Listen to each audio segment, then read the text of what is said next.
친구들, 오늘 하루도 행복하게 보냈나요?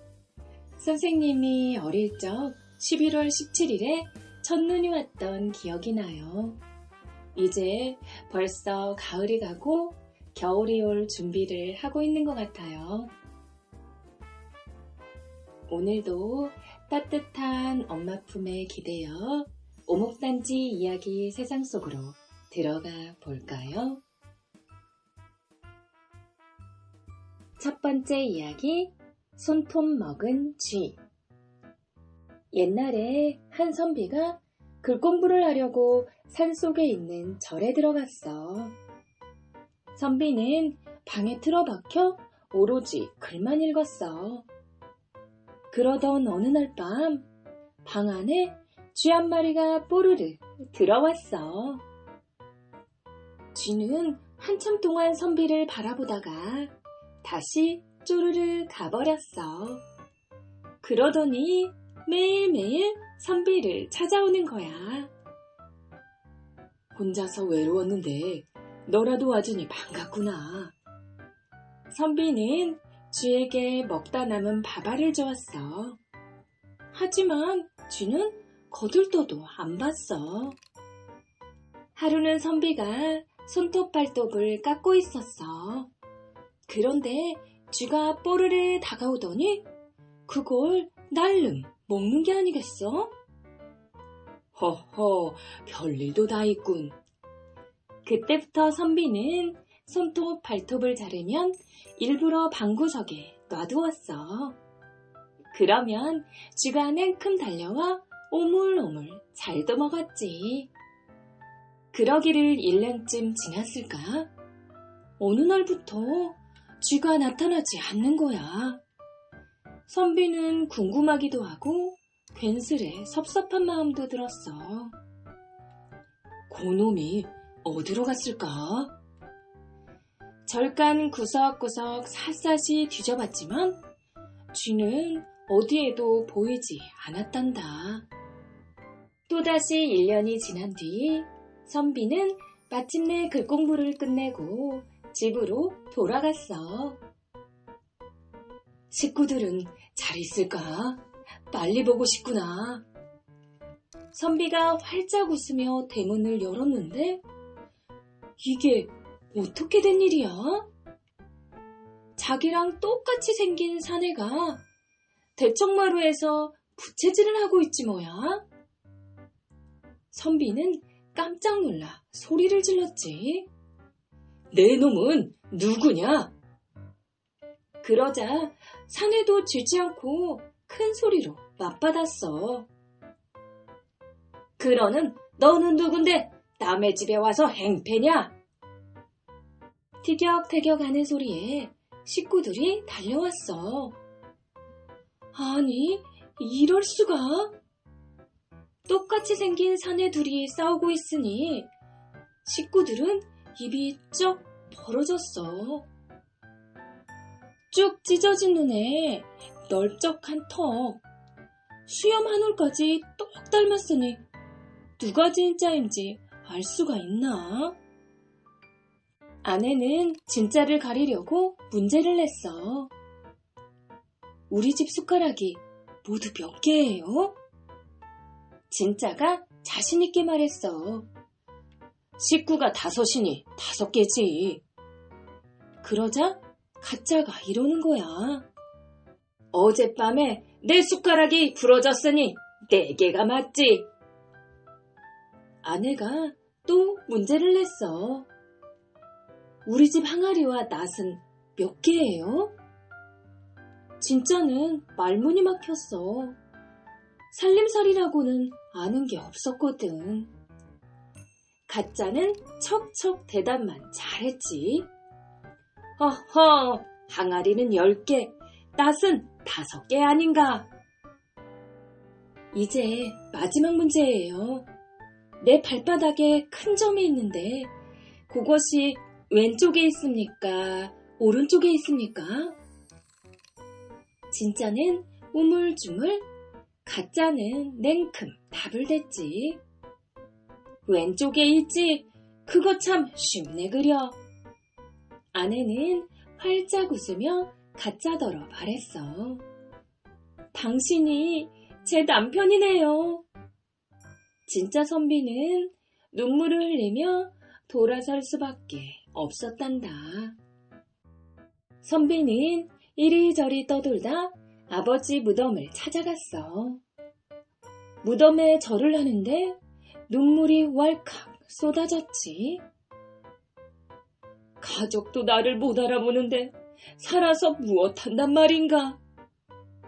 선비는 서럽게 울다 지쳐 깜빡 잠이 들었어. 그런데 꿈속에 머리가 허연 노인이 나타났어. 내 집에 있는 가짜는 절에서 만난 죄인이라. 예? 그게 무슨 말씀입니까? 선비가 놀라 물었어. 쥐가 네 손톱 발톱을 받아먹고 너로 둔갑한 것이란 말이다. 그럼 전 어찌하면 좋습니까? 고양이를 데리고 집으로 가거라. 그러면 모든 것이 제대로 돌아올 것이다. 선비는 꿈에서 깨어나자마자 고양이 한 마리를 구해 집으로 향했어. 선비는 다짜고짜 가짜가 있는 방으로 들어가 호통을 쳤지. 내 놈이 어디서 사람 행세를 하느냐? 뭐라고? 선비가 고양이를 들이대자 가짜의 얼굴이 하얗게 질렸어. 내 집에서 썩 나가거라. 선비는 가짜를 향해 고양이를 획 던졌어. 찍! 가짜는 외마디 비명을 지르며 쥐로 변해버렸단다. 이 모습을 본 식구들이 달려왔어. 미안해요, 여보. 당신을 못 알아보다니요. 우리 집에 쥐를 끌어들인 건 바로 나라오. 그러니 미안해할 건 없소. 식구들은 놀란 가슴을 쓸어내리며 서로 꼭 부둥켜 안았단다. 옛날 사람들은 손톱 발톱에 그 사람의 기운이 들어있다고 여겼어. 그래서 짐승이 주워 먹으면 그 사람의 모습으로 변한다는 거야. 선비가 그걸 몰랐다가 혼쭐이 났지 뭐니. 그 뒤로 선비는 손톱 발톱을 깎아 절대 함부로 버리지 않았다는구나.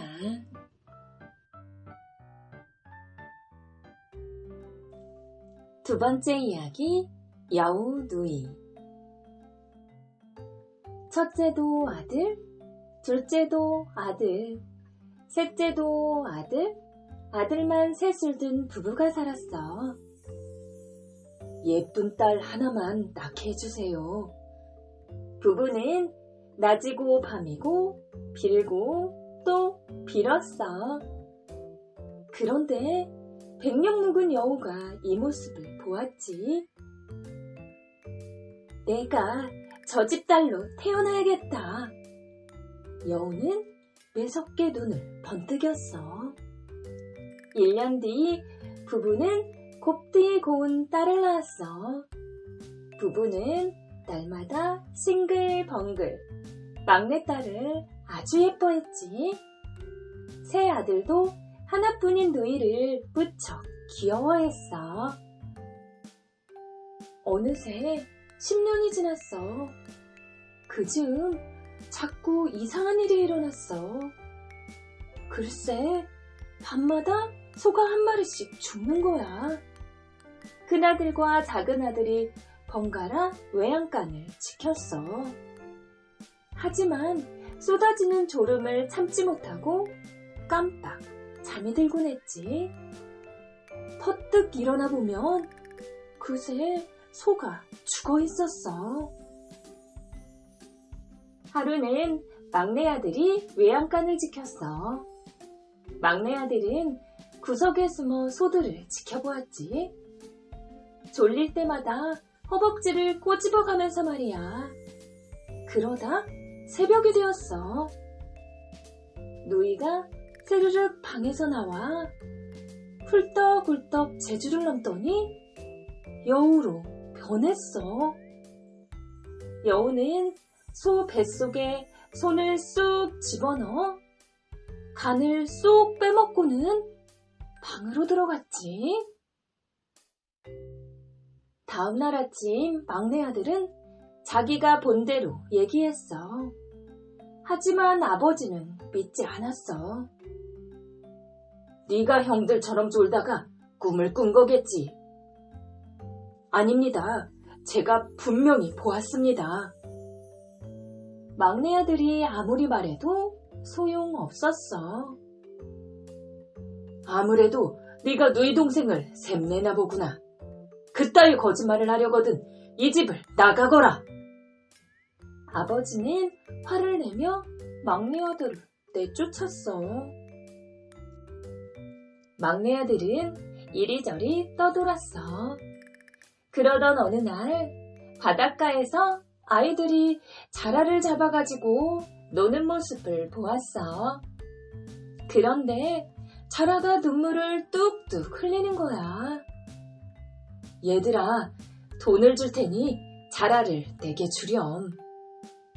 막내 아들은 자라를 바다에 놓아주었어.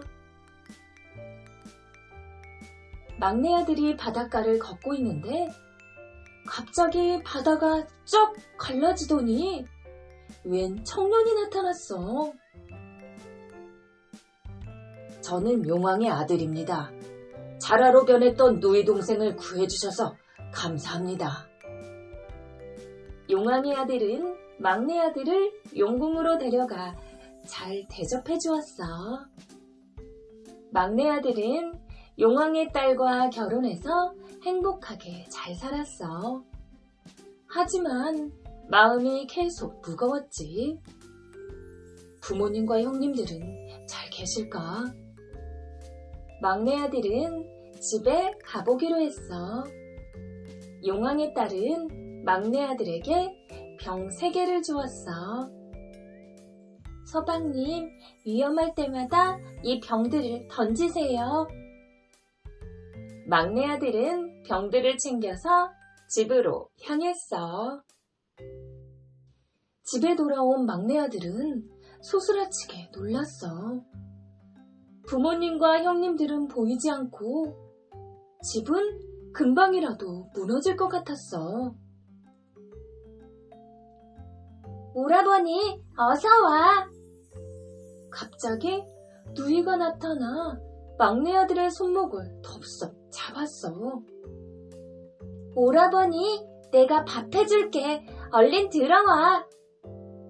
눈이 쫙 찢어진 눈꼬리와 입으로 셀셀 웃었어. 막내 아들은 덜덜 떨면서 집으로 끌려 들어갔어. 오라버니, 잠깐만 기다려. 누이는 실을 가져다가 한 끝은 막내 아들 손목에, 다른 끝은 자기 손목에 묶었어. 막내 아들이 도망치지 못하게 말이야. 막내 아들은 방 안에 있고 누이는 부엌으로 갔어. 오라버니, 방에 있는 거지? 나 여기 있어. 막내 아들은 조심스레 실을 풀어 문고리에 걸어두고 살금살금 도망쳤지. 막내 아들은 말을 타고 집을 빠져나왔어. 오라버니, 어디가? 누이는 꼬리 9 달린 여우로 변해서 불이 나게 쫓아왔어. 막내 아들은 노란 병을 던졌지. 그러자 여우 앞에 가시덤불이 쫙 깔렸어. 그런다고 내가 못 잡을 줄 알아? 여우는 가시덤불을 헤치며 날카롭게 소리쳤어. 막내 아들은 더 빨리 도망쳤어. 여우도 잽싸게 쫓아왔지. 여우가 거의 따라잡자 이번에는 파란 병을 던졌어. 그러자 거센 파도가 밀려와 여우를 덮쳤지. 오라버니, 같이 가! 여우는 꼬르륵 꼬르륵 물에 잠기면서도 막내 아들을 노려보았어. 여우는 끈질기게 막내 아들을 쫓아왔어. 여우가 발끝까지 따라오자 막내 아들은 마지막으로 빨간 병을 던졌어. 화르륵 불바다가 일어나더니 여우를 삼켰지. 이번에는 여우도 어쩌지 못하고 불에 타 죽었어. 막내 아들은 겨우 살아남았단다. 막내 아들은 부모님과 형님들의 무덤을 만들었어. 여우누이도 잘 묻어주었지. 그리고 용궁으로 가서 모든 일을 잊고 행복하게 잘 살았대. 세 번째 이야기, 효녀 심청. 옛날 어느 마을에 안못 보는 신봉사와 딸 심청이 살았어요. 신봉사는 딸을 얻고 더듬더듬 마을을 돌아다녔지요. 어미 없는 우리 딸, 젖 한 번만 물려주시오. 에고 가여워라. 마을 아낙들은 너도 나도 심청에게 젖을 주었어요. 덕분에 심청은 무럭무럭 잘 자랐지요. 어느덧 심청은 15살이 되었어요. 심청은 집집마다 다니며 바느질도 해주고 부엌일도 거들었어요. 그렇게 번 돈으로 아버지를 살뜰히 모셨지요. 정아, 일이 힘들지? 신봉사가 걱정하면 심청은 패시시 웃으며 말했어요. 아니에요. 하나도 안 힘들어요. 그러던 어느 날이었어요. 신봉사가 길을 가다가 개천에 풍덩 빠지고 말았지요. 때마침 지나가던 스님이 신봉사를 구해주었어요. 감사합니다, 스님. 제가 눈이 안 보여서 그만. 그러자 스님은 혀를 차며 말했지요. 그거 참 딱하구려. 쌀 300석을 부처님께 바치면 눈을 뜰 수 있을 텐데. 정말입니까? 눈만 뜰 수 있다면 바치다 마다요. 신봉사는 스님과 덜컥 약속해버렸어요. 이 일을 어찌할꼬. 집에 돌아온 신봉사는 안절부절 못했지요. 그 많은 쌀을 어디서 구할지 막막하기만 했어요. 아버지, 무슨 걱정거리가 있으세요? 신봉사가 낮에 있었던 일을 이야기하자 심청은 아버지 손을 꼭 잡으며 말했어요. 염려 마세요, 아버지. 제가 방법을 찾아볼게요. 다음 날 마을이 시끌시끌했어요. 뱃사람들 말 들었소. 인당수 파도가 하도 심해서 바다에 바칠 처녀를 찾는다는군. 자그마치 쌀 300석을 준다지요. 심청은 이 말을 듣고 곧장 부둣가로 갔어요. 제발 저를 인당수에 데려가 주세요. 심청은 뱃사람을 붙잡고 간절히 바랬지요. 드디어 배가 떠나는 날이에요. 심청은 정성껏 아침을 차렸어요. 밖에는 뱃사람들이 와 있었지요. 아버지, 쌀 300석을 구했으니 꼭 눈을 뜨실 거예요. 제가 없어도 부디 건강하셔야 돼요. 심청은 신봉사에게 마지막 인사를 올리고 뱃사람들을 따라 나섰어요. 신봉사는 맨발로 뛰쳐나와 바닥을 뒹굴며 울었어요.